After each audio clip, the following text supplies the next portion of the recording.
नमस्कार विद्यार्थी मित्रांनो, आरव्हीडी अकॅडमी यूट्यूब चॅनलवर सर्वांचे स्वागत आहे। आजच्या व्हिडिओत आपण अतिसंभाव्य काही प्रश्न कव्हर केले। हे प्रश्न पोलीस भरती, तलाठी भरती, आरोग्य भरती या सर्वांसाठी खूपच महत्त्वाचे आहेत। व्हिडिओ सर्वांनी शेवटपर्यंत पाहायचा आहे। व्हिडिओ आवडल्यास व्हिडिओला लाईक आणि चॅनलला सबस्क्राईब करायचं आहे, कारण तुम्हाला अशी महत्त्वपूर्ण व्हिडिओज नक्कीच बघावास मिळतील। तर व्हिडिओला सुरुवात करूया।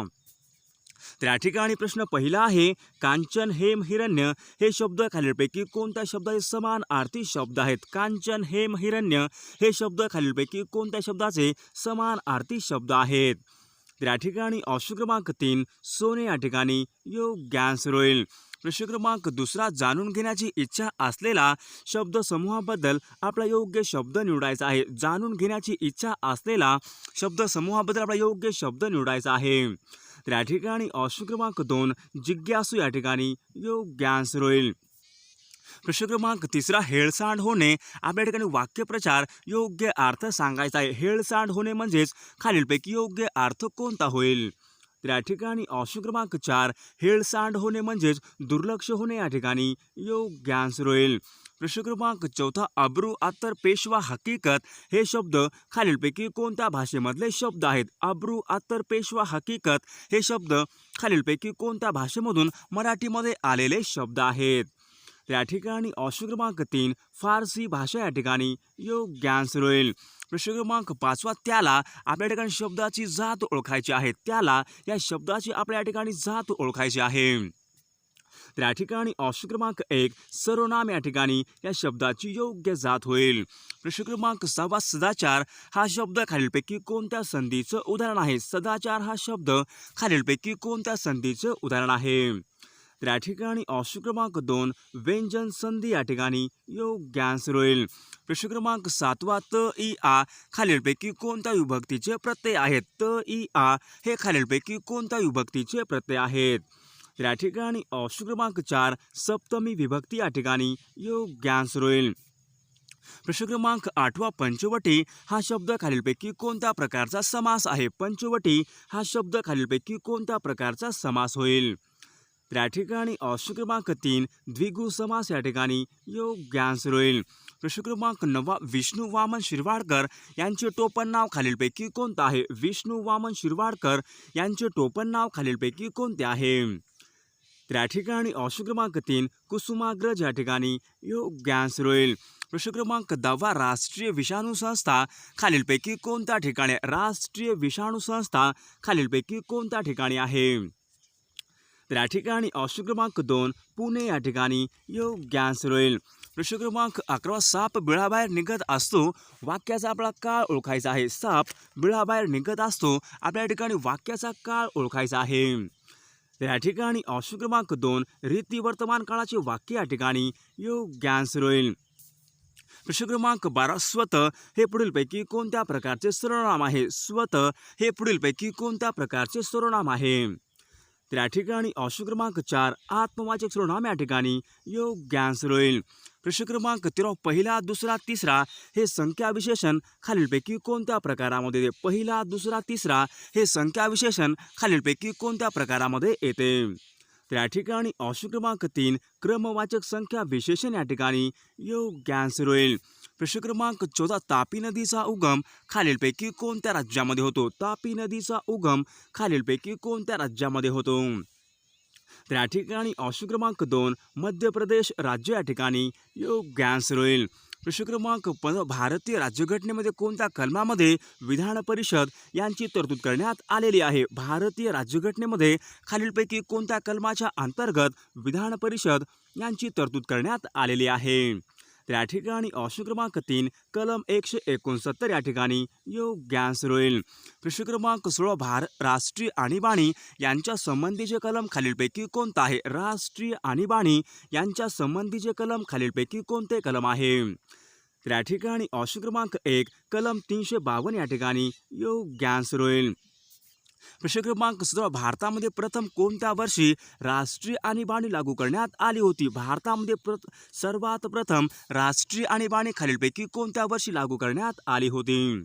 तर या ठिकाणी ऑप्शन क्रमांक 3 सन 1975 या ठिकाणी योग्य आन्सर होईल। प्रश्न क्रमांक 18 भारतामध्ये पाऊल ठेवणारा पहिला इंग्रज अधिकारी खालीलपैकी कोण आहे? भारतामध्ये पाऊल ठेवणारा पहिला इंग्रज अधिकारी खालीलपैकी कोण आहे? तर या ठिकाणी ऑप्शन क्रमांक 3 थॉमस स्टीव्हन्सन या ठिकाणी योग्य आन्सर होईल. प्रश्न क्रमांक 19 a nation in the making या पुस्तकाचे लेखक खालीलपैकी कोण आहेत? A nation in the making या पुस्तकाचे लेखक खालीलपैकी कोण आहेत? तर या ठिकाणी ऑप्शन क्रमांक 2 सुरेंद्रनाथ बॅनर्जी या ठिकाणी योग्य आन्सर होईल. प्रश्न क्रमांक 20 आत्मीय सभा ही संघटना खालीलपैकी कोणी स्थापन केली होती? आत्मीय सभा ही संघटना खालीलपैकी कोणी स्थापन केली होती? तर या ठिकाणी ऑप्शन क्रमांक 2 राजा राममोहन रॉय या ठिकाणी योग्य आन्सर होईल. प्रश्न क्रमांक 21 भारत सरकारने खालीलपैकी कोणत्या साली गोवा पोर्तुगीजांच्या जोखडामधून मुक्त केलेला आहे? भारत सरकारने खालीलपैकी कोणत्या वर्षी गोवा पोर्तुगीजांच्या जोखडामधून मुक्त केलेला आहे? ते वर्ष कोणते होते? तर या ठिकाणी ऑप्शन क्रमांक 4 सन 1961 मध्ये गोवा हा पोर्तुगीजांमधून मुक्त झालेला आहे. प्रश्न क्रमांक 22 खालीलपैकी कोणी सत्सार नावाचे नियतकालीन सुरू केले होते? खालीलपैकी कोणी सत्सार या नावाचे नियतकालीन सुरू केले होते? तर या ठिकाणी ऑप्शन क्रमांक 4 महात्मा ज्योतिबा फुले या ठिकाणी योग्य आन्सर होईल. प्रश्न क्रमांक 30 भंडारा जिल्ह्यामध्ये खालीलपैकी कोणते खनिज साठे प्रसिद्ध आहेत? भंडारा जिल्ह्यामध्ये खालीलपैकी कोणत्या प्रकारचे खनिज साठे प्रसिद्ध आहेत? तर या ठिकाणी ऑप्शन क्रमांक 4 भंडारा जिल्ह्यामध्ये मॅग्नीचे साठे या ठिकाणी योग्य आन्सर होईल. प्रश्न क्रमांक 25 अकोला हा जिल्हा खालीलपैकी कोणत्या प्रशासकीय विभागामध्ये येतो? अकोला हा जिल्हा खालीलपैकी कोणत्या प्रशासकीय विभागामध्ये येणारा जिल्हा आहे? तर या ठिकाणी ऑप्शन क्रमांक 3 अमरावती प्रशासकीय विभाग या ठिकाणी योग्य आन्सर होईल. प्रश्न क्रमांक 25 मॅगिनॉट लाईन खालीलपैकी कोणत्या दोन देशांमधली सीमारेषा आहे? मॅगिनॉट ही सीमारेषा खालीलपैकी कोणत्या दोन देशांमधली सीमारेषा आहे? तर या ठिकाणी ऑप्शन क्रमांक 3 जर्मनी व फ्रान्स या ठिकाणी योग्य आन्सर होईल. प्रश्न क्रमांक 26 कोकण किनारपट्टी समुद्रास लागून असलेल्या सखल भागास खालीलपैकी काय म्हणतात? कोकण किनारपट्टीस समुद्रास सखल भागास लागून असलेल्या भागास खालीलपैकी काय म्हणतात? तर या ठिकाणी ऑप्शन क्रमांक 2 खलाटी या ठिकाणी योग्य आन्सर होईल. प्रश्न क्रमांक 27 सहकार क्षेत्रामध्ये दुग्ध उत्पादनामध्ये अग्रेसर जिल्हा खालीलपैकी कोणता जिल्हा अग्रेसर जिल्हा आहे? तर या ठिकाणी ऑप्शन क्रमांक 2 कोल्हापूर जिल्हा या ठिकाणी योग्य आन्सर होईल. प्रश्न क्रमांक 28 जबलपूर हे शहर खालीलपैकी कोणत्या नदीच्या काठावर वसलेलं शहर आहे? जबलपूर हे शहर खालीलपैकी कोणत्या नदीच्या काठावर वसलेलं शहर आहे? तर या ठिकाणी ऑप्शन क्रमांक 3 नर्मदा नदी या ठिकाणी योग्य आन्सर होईल. प्रश्न क्रमांक 1 मणिपूर या राज्याची राजधानी खालीलपैकी कोणती आहे? मणिपूर या राज्याची राजधानी खालीलपैकी कोणती राजधानी आहे? तर या ठिकाणी ऑप्शन क्रमांक 4 इम्फाळ या ठिकाणी योग्य आन्सर होईल. प्रश्न क्रमांक दाचीगम हे भारतामधलं अभयारण्य खालीलपैकी कोणत्या राज्यामध्ये आहे? दाचीगम हे भारतामधलं अभयारण्य खालीलपैकी कोणत्या राज्यामध्ये आहे? तर या ठिकाणी ऑप्शन क्रमांक 3 जम्मू काश्मीर राज्य या ठिकाणी योग्य आन्सर होईल. प्रश्न क्रमांक 31 भारताचा पहिला अंतराळवीर राकेश शर्मा यांनी खालीलपैकी कोणत्या अवकाश यानामधून प्रवास केला होता? राकेश शर्मा यांनी खालीलपैकी कोणत्या यानामधून प्रवास केलेला आहे? तर या ठिकाणी ऑप्शन क्रमांक 4 सोएज T11 या ठिकाणी योग्य आन्सर होईल. प्रश्न क्रमांक 32 दुधाची भुकटी बनवणारा आनंद हा दुग्ध प्रकल्प खालीलपैकी कोणत्या राज्यामध्ये? दुधाची भुकटी बनवणारा आनंद हा दुग्ध प्रकल्प खालीलपैकी कोणत्या राज्यामध्ये आहे? तर या ठिकाणी ऑप्शन क्रमांक 3 गुजरात राज्य या ठिकाणी योग्य आन्सर होईल. प्रश्न क्रमांक 3 व्यक्ती आणि वल्ली या पुस्तकाचे लेखक खालीलपैकी कोण आहेत? व्यक्ती आणि वल्ली या पुस्तकाचे लेखक खालीलपैकी कोण आहेत? तर या ठिकाणी ऑप्शन क्रमांक 3 पु ल देशपांडे या ठिकाणी योग्य आन्सर होईल. प्रश्न क्रमांक 34 विशाखा हा काव्यसंग्रह खालीलपैकी कोणाचा आहे? विशाखा हा काव्यसंग्रह खालीलपैकी कोणाचा काव्यसंग्रह आहे? तर या ठिकाणी ऑप्शन क्रमांक 1 विवा शिरवाडकर या ठिकाणी योग्य आन्सर होईल. प्रश्न क्रमांक ओडिसा या राज्याची राजधानी खालीलपैकी कोणती आहे? ओडिसा या राज्याची राजधानी खालीलपैकी कोणती आहे? तर या ठिकाणी ऑप्शन क्रमांक 2 भुवनेश्वर या ठिकाणी योग्य आन्सर होईल. प्रश्न क्रमांक 36 WHO ही संघटना खालीलपैकी कशाशी संबंधित संघटना आहे? WHO ही संघटना खालीलपैकी कशा संबंधीची संघटना आहे? तर या ठिकाणी ऑप्शन क्रमांक 2 आरोग्य संघटना या ठिकाणी योग्य आन्सर होईल. प्रश्न क्रमांक 37 जागतिक बँकेचे मुख्यालय खालीलपैकी कोणत्या ठिकाणी जागतिक बँकेचं मुख्यालय खालीलपैकी कोणत्या ठिकाणी आहे तर या ठिकाणी ऑप्शन क्रमांक 3 वॉशिंग्टन या ठिकाणी योग्य आन्सर होईल प्रश्न क्रमांक 38 क्रांतिज्योती सावित्रीबाई फुले यांचे जन्मगाव खालीलपैकी कोणतं आहे क्रांतिज्योती सावित्रीबाई फुले यांचं जन्मगाव खालीलपैकी कोणतं आहे तर या ठिकाणी ऑप्शन क्रमांक 2 नायगाव या ठिकाणी योग्य आन्सर होईल प्रश्न क्रमांक 39 इंदिरा गांधी यांच्या समाधीस्थळाचे नाव खालीलपैकी कोणतं आहे इंदिरा गांधी यांच्या समाधीस्थळाचे नाव खालीलपैकी कोणतं आहे तर या ठिकाणी ऑप्शन क्रमांक 4 शक्तीस्थळ या ठिकाणी योग्य आन्सर होईल प्रश्न क्रमांक 40 मक्का आणि मदिना ही पवित्र मुस्लिम शहरे खालीलपैकी कोणत्या देशामध्ये आहेत तर या ठिकाणी ऑप्शन क्रमांक 4 सौदी अरेबिया देश या ठिकाणी योग्य आन्सर होईल प्रश्न क्रमांक 41 चीनची राजधानी खालीलपैकी कोणती आहे चीनची राजधानी खालीलपैकी कोणती आहे तर या ठिकाणी ऑप्शन क्रमांक 3 बीजिंग या ठिकाणी योग्य आन्सर होईल प्रश्न क्रमांक 42 समुद्रामधल्या सुनामी लाटा खालीलपैकी कशामुळे निर्माण होतात तर या ठिकाणी ऑप्शन क्रमांक 3 पाण्याखालील भूकंप या ठिकाणी योग्य आन्सर होईल प्रश्न क्रमांक 43 सर्वात जास्त अंतर खालीलपैकी कोणतं आहे सर्वात जास्त अंतर खालीलपैकी कोणतं आहे तर या ठिकाणी ऑप्शन क्रमांक 4 1.6 मीटर या ठिकाणी सर्वात जास्त अंतर होईल प्रश्न क्रमांक 1 भारताचे राजचिन्ह सारणाच्या अशोक स्तंभाची प्रतिकृती आहे भारत सरकारने त्याचा स्वीकार खालीलपैकी कधी केला भारत सरकारने सारणाचा अशोक स्तंभ यांचा स्वीकार खालीलपैकी कधी केलेला आहे तर या ठिकाणी ऑप्शन क्रमांक 3 26 जानेवारी सन 1950 या ठिकाणी योग्य आन्सर होईल प्रश्न क्रमांक 2 मोडक सागर हे धरण खालीलपैकी कोणत्या नदीवरचे धरण आहे तर या ठिकाणी ऑप्शन क्रमांक 2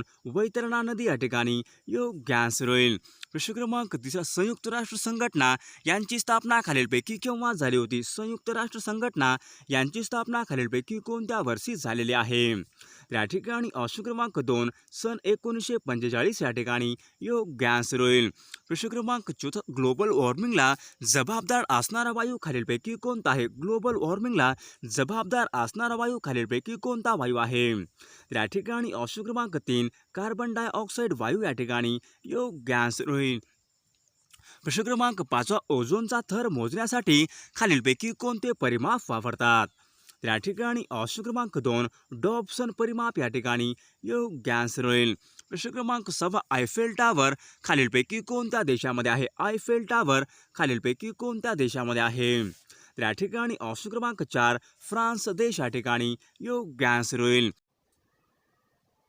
विद्यार्थी मित्रांनो जर तुम्ही एमपीएससी तयारी करत असाल तर अन अकॅडमीवर अतिशय महत्त्वपूर्ण बॅच लॉन्च झालेला आहे सर्वांनी प्लस सबस्क्रिप्शन घ्यायचं आहे अतिशय महत्त्वपूर्ण बॅच अन अकॅडमीवर लॉन्च झालेला आहे सर्वांनी प्लस सबस्क्रिप्शन घ्यायचं आहे कोणता कोड आहे आपला आर व्ही डी लाईव्ह हा कोड यूज करायचा आहे सर्वांना 10% ऑफ मिळत जाईल अतिशय महत्त्वपूर्ण बॅच अन अकॅडमीवर लॉन्च झालेले आहेत या ठिकाणी कोणती बॅच आहे comprehensive batch for departmental PSI exam याच्यासाठी अतिशय महत्त्वाची या ठिकाणी बॅच आहे किंवा बॅच आहे 18 ऑक्टोबरपासून अतिशय महत्त्वाची बॅच आहे सर्वांनी जॉईन करायचं आहे आपला कोणता कोड आहे आर व्ही डी लाईव्ह हा कोड यूज करून तुम्ही 10% ऑफ मिळवू शकता या ठिकाणी कोणती बॅच आहे full length integrated batch for PSI STI okay कंबाईनसाठी अतिशय महत्त्वपूर्ण बॅच 20 ऑक्टोबरपासून स्टार्ट होत आहे सर्वांनी आपला आर व्ही डी लाईव्ह हा कोड यूज करून तुम्ही 10% ऑफ मिळवू शकता आणि कोणती बॅच आहे रणांगण कॉम्प्रिहेन्सिव्ह इंटिग्रेटेड प्री आणि मेन्स बॅच फॉर राज्यसेवेसाठी अतिशय महत्त्वपूर्ण बॅच राज्यसेवेसाठी अतिशय महत्त्वपूर्ण बॅच सर्वांनी जॉईन करायचा आहे किंवा बॅच आहे 27 ऑक्टोबरपासून अतिशय महत्त्वपूर्ण बॅच सुरू होत आहे सर्वांनी जॉईन करायचं आहे ओके जे विद्यार्थी राज्यसेवा PSI STI ASO departmental PSI या सर्वांची तयारी करत असतील सर्वांसाठी एकच सबस्क्रिप्शन आहे सर्व परीक्षेसाठी एकच सबस्क्रिप्शन आपला आर व्ही डी लाईव्ह हा कोड यूज करायचा आहे तुम्हाला 10% ऑफ मिळत आहे प्रत्येक बॅचवर तुम्ही आर व्ही डी हा कोड यूज करा तुम्हाला 10% ऑफ मिळत जाईल प्रश्न क्रमांक 11 सूर्यमालेमध्ये निळ्या रंगाचा ग्रह खालीलपैकी कोणता आहे सूर्यमालेमध्ये निळ्या रंगाचा ग्रह खालीलपैकी कोणता ग्रह आहे या ठिकाणी ऑप्शन क्रमांक 4 पृथ्वी ग्रह या ठिकाणी योग्य आन्सर होईल प्रश्न क्रमांक 12 अरबी समुद्र व बंगालचा उपसागर खालीलपैकी कोणत्या महासागराचे भाग आहेत? अरबी समुद्र व बंगालचा उपसागर खालीलपैकी कोणत्या महासागराचे भाग आहेत? तर सर्वांनी कॉमेंट करून सांगायचं आहे अरबी समुद्र व बंगालचा उपसागर खालीलपैकी कोणत्या महासागराचे भाग आहेत ते. सर्वांनी व्हिडिओला लाईक आणि चॅनलला सबस्क्राईब करायचं आहे.